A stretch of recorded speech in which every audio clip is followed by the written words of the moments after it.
வணக்கம் நண்பர்களே, சிபிஎல்லின் சிந்தனை களத்திற்கு உங்களை மகிழ்வுடன் வரவேற்கின்றேன். தினம் ஒரு திரவியம், மனதுக்கும் உடலுக்கும் நிகழ்ச்சிக்கு நீங்கள் கொடுத்து வருகின்ற ஆதரவுக்கும் ஆலோசனைகளுக்கும் எங்களுக்கு அளிக்கின்ற ஊக்கத்திற்கும் நன்றியை தெரிவித்துக் கொள்கின்றோம். நிறைய பேர் நகைச்சுவை ஏதாவது சொல்லுங்களேன் அப்படின்னு சொல்றாங்க. எனக்கு அந்த அளவுக்கு நகைச்சுவை வருமானது தெரியல. பட் இன்னைக்கு ஒரு சின்ன கதை ஒன்று சொல்கிறேன், ஒரு நிகழ்ச்சி ஒன்று சொல்கிறேன். அது சந்தோஷமாக இருந்துச்சுன்னா எடுத்துக்கிடுங்க, சங்கடமாக இருந்துச்சுன்னா விட்டுருங்க. ஆசை முத்தம் அப்படின்னு ஒரு தலைப்பு வச்சுக்கலாம். ஒரு துபாயில் வேலை செய்கிற ஒரு இளைஞனுக்கு திருமணம் நிச்சயிக்கப்படுகிறது. சென்னையில் இருக்கிற ஒரு பெண்ணை திருமணம் செய்து கொள்கிறார். தடபுடலாம் நடக்குது கல்யாணம். எல்லாம் கல்யாணம் முடிஞ்சு, விருந்தெல்லாம் முடிஞ்சு, ஹனிமூன்லாம் போயிட்டு அந்த மனைவியை வீட்டில் தனி கொடுத்தன வச்சுட்டு அவர் துபாய் கிளம்பிடுறார். தனி கொடுத்தன வச்சுட்டு துபாய்க்கு போயிட்டு அவர், இந்த பெண் இங்கே வீட்டில் இருக்கிறாங்க, எல்லா வேலையும் பார்த்துக்கிட்டு இருக்கிறாங்க.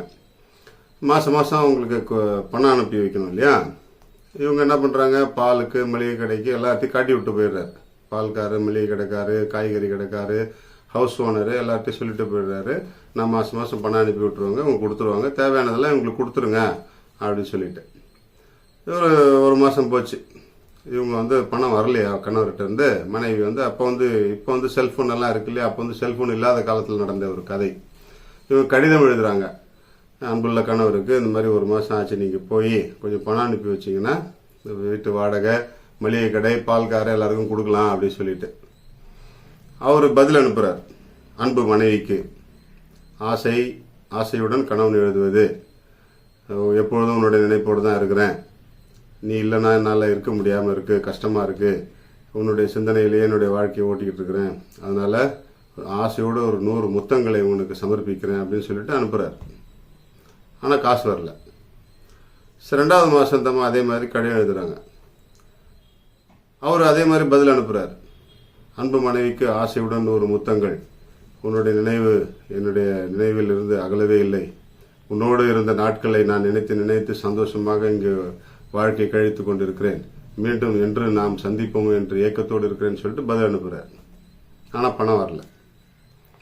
3வது மாதம் என்ன பண்ணுறாங்க, இவங்க திருப்பி நீங்கள் போய் 3 மாதம் ஆகும்போது பணம் கொடுக்கல, யாருமே இது வரைக்கும் என்கிட்ட கேட்கல, நீங்கள் சொல்லிட்டு போனதுனால இதுக்கு மேலேயே தாமதிச்சா நல்லா இருக்காது, பால்கார் மட்டும் கேட்க ஆரம்பிக்கிறாரு, பால்காரருக்கு, வீட்டு ஓனருக்கு, மளிகை கடைக்காருக்கெல்லாம் காசு கொடுக்கணும், அதனால கொஞ்சம் பணம் அனுப்பி வைங்க அப்படின்னு சொல்லிட்டு இவங்க அனுப்புகிறாங்க.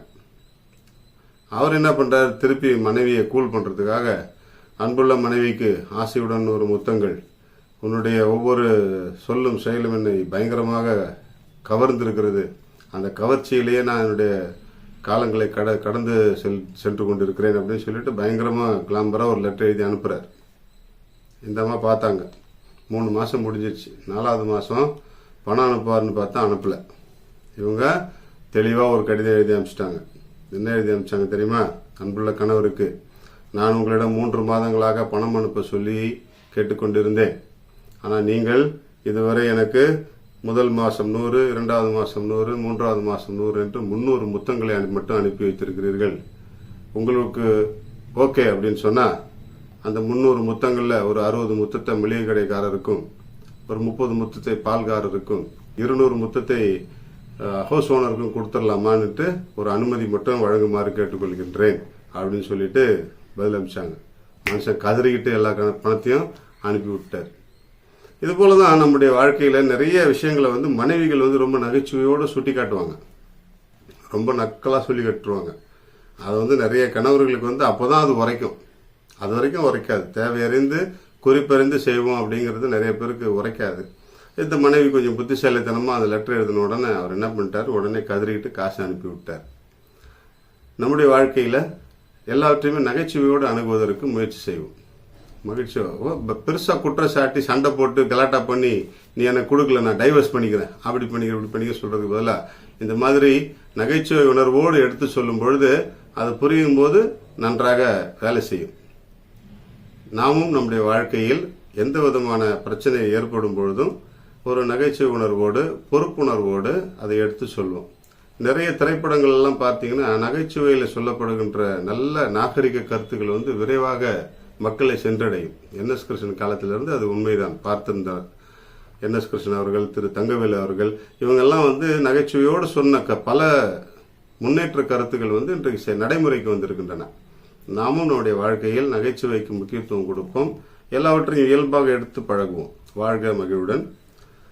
இன்றைக்கு ஒரு சின்ன உணவுப் பொருள், வெண்ணெய், பட்டர்.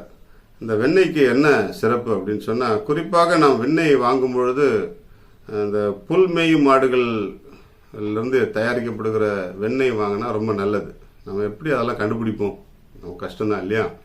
இருந்தாலும் இந்த பால்காரர்கள், தயிர்காரர்கள் அவர்கள் கொண்டு வருகிற வெண்ணெய் வாங்கினோம்னா கொஞ்சம் சிறப்பாக இருக்கும். இந்த வெண்ணெய் என்ன செய்யும் அப்படின்னு சொன்னால், வெண்ணெய் சாப்பிட்டா கொழுப்பு வரும் நிறைய பேர் தப்பாக நினைப்பாங்க. ஆனால் உண்மையிலே வெண்ணெய் சாப்பிட்டா நம்முடைய கொழுப்பெல்லாம் கரையும், உடலில் இருக்கக்கூடிய கொழுப்பெல்லாம் குறையும்.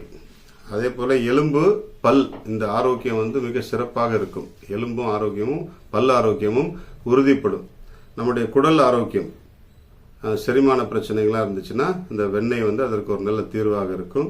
அதே போல் நம்முடைய சரும ஆரோக்கியம், ஸ்கின் ப்ராப்ளம்லாம் இருந்துச்சுன்னா வெண்ணெய் சாப்பிட சாப்பிட நம்முடைய முகம், தோல் இதெல்லாம் வந்து பளபளப்பாக பாதுகாக்கப்படும். இதற்காக நாம் தினமும் எடுக்கணும்னு அவசியம் இல்லை. எப்பொழுது தேவைப்படுகிறதோ அப்பொழுதெல்லாம் வெண்ணெய் சேர்த்து உணவில் சேர்த்து பலன் பெறுவோம். வாழ்க மகிழ்வுடன்.